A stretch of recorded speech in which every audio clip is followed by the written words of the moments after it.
Let's talk about what's going to happen now as this rolls along. President Trump appears now to be openly embracing the conservative blueprint Project 2025. Remember that from last year amid the government shutdown, despite distancing himself from that during the 2024 campaign. In a social media post yesterday, the president announced he would be meeting with his budget chief, Russ Vought, identifying him as of Project 2025 fame to discuss agency cuts amid the shutdown.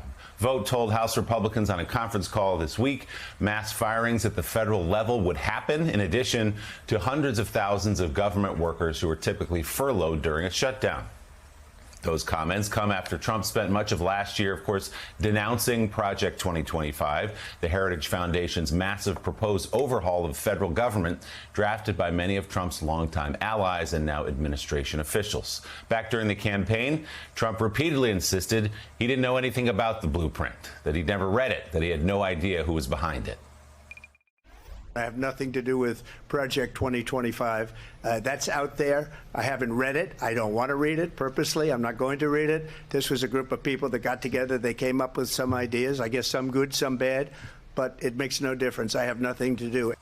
President went so far as to call that plan seriously extreme, said he was conceived by people on the severe right, his term. When asked about Trump's reversal, a White House spokesperson told the Associated Press, Democrats are desperate to talk about anything aside from their decision to hurt the American people by shutting down the government. So, Von Hilliard, you've been reporting on this.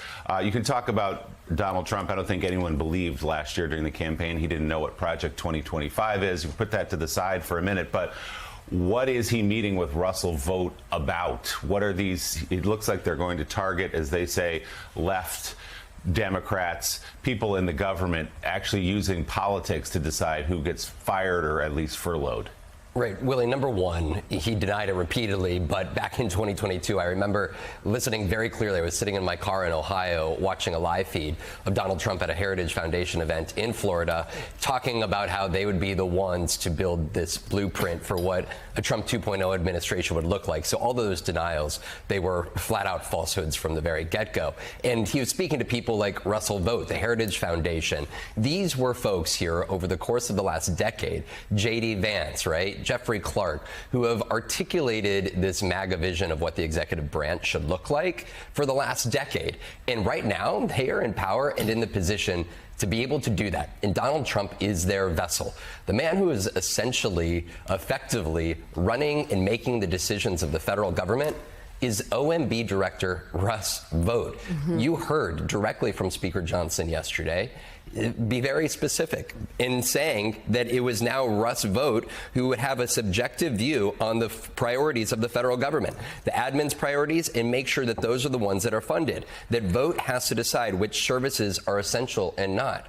It's Russ Vought who is deciding which federal government employees are essential workers right now, and he's arguing that some of those essential workers are those that are going to have the ability to go through the process of firing other federal workers, which is caught up in litigation. But this comes down to the whole argument that Donald Trump and his cabinet are making, that the executive branch is run by one man, and that is Donald Trump, and he can go and cut USAID funding. He can go, right, and fire workers at his own will. He can go through these things, and he doesn't need the approval of any agency. Yeah, there's some questions about the legality of this, but the White House has put forth the same idea about it's akin to his powers in foreign policy. He can kind of do what he wants. And we well know that President Trump doesn't always like it when a staffer suddenly is elevated and gets in the spotlight. But I'm told, and I wrote on the Shutdown for this morning, is the idea that he likes the idea of Russ Vought playing the bad cop here, that he is wielding the hatchet and is looming Sam Stein as someone who could go through with these mass layoffs. They haven't committed to it just yet. But it's remarkable just how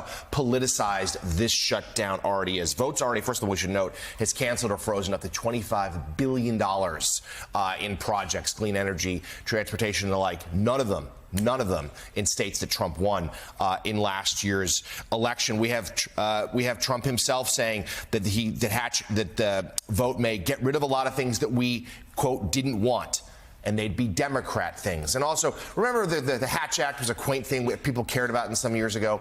You know, it's supposed to prevent government employees using government resources to do political things. every government agency website, whether it's Department of Justice or HUD or any of them, all have banners that say something along the lines of like, oh, we can't help you right now because of the Democrat shutdown. And when we ask the White House about it, they send they triggers an out of office reply in their email, and it does the exact same thing, saying we can't talk to you right now because the Democrats shut this thing down. Yeah, I mean, there's no doubt that they want to make Democrats feel some political pain for this, right? I mean, they're obviously and they're not even hiding it. They're obviously targeting Democratic priorities. They're going after Democratic states. These out-of-office replies are like both churlish and very partisan and probably illegal, and they don't really care. The idea here for them is that if you can just make Democrats feel enough pain, ostensibly that those Democrats will cave. And I don't know if that's necessarily the smartest way to go about this, right? If anything, you could make the case that Democrats will probably, double down and say, no, we're not going to give in. And part of the problem here is not just the way that Vought is acting right now, but it's the way that he's been acting in the months preceding now. There have been government funding deals that this administration has reneged on.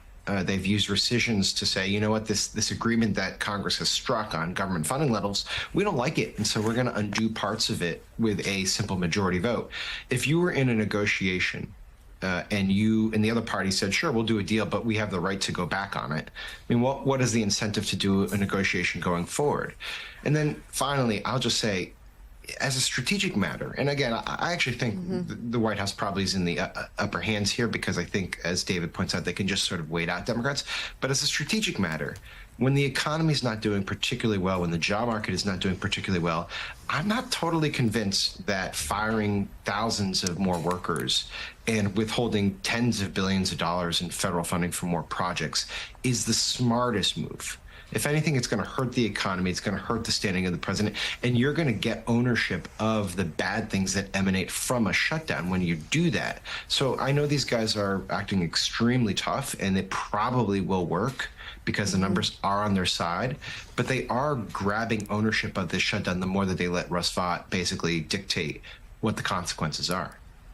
Well, Sam, I mean, that's interesting. And I think that's probably right. It does seem like the White House and Republicans, they certainly have the power, right, to conduct this however they want. Now, I would argue this looks like a pretty serious overplay of their hand to say, okay, now we're going to fire thousands of workers.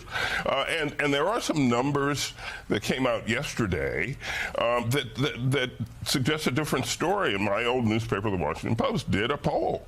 They did a poll. Who are you blaming for the shutdown? And 47% of respondents said Republicans, and 30% said Democrats.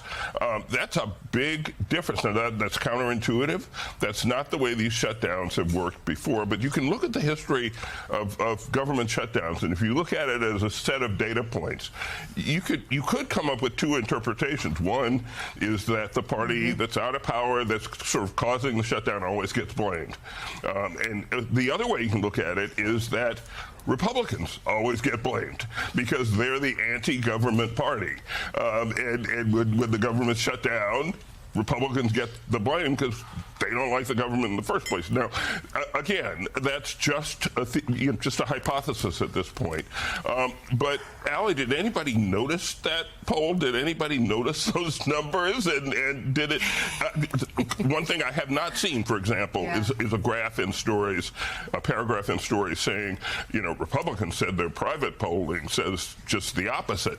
But I haven't seen that paragraph. And I don't know if they have it yet, right? Because it's so early. We're on day 3 of this shutdown. I think both sides are just kind of going off vibes at this point. But I do think that the more polls you see like that, the more that each side is going to have to reconsider what's going on here. And there's still more yet to be seen of what the actual fallout and impact is here. We've done partial government shutdowns in recent years. We have not done a full government shutdown since that 2013 one that David Drucker was talking about. And I think that means that people haven't felt the full pain of a full shutdown in a long time. And we don't yet know what the impact is, though early signs show Republican bravado might have a very soft foundation. Sounds like a lot of people's jobs are at stake as this gets fought over. Ali Vitale, Von Hilliard, thank you both. Sam Stein, thank you as well.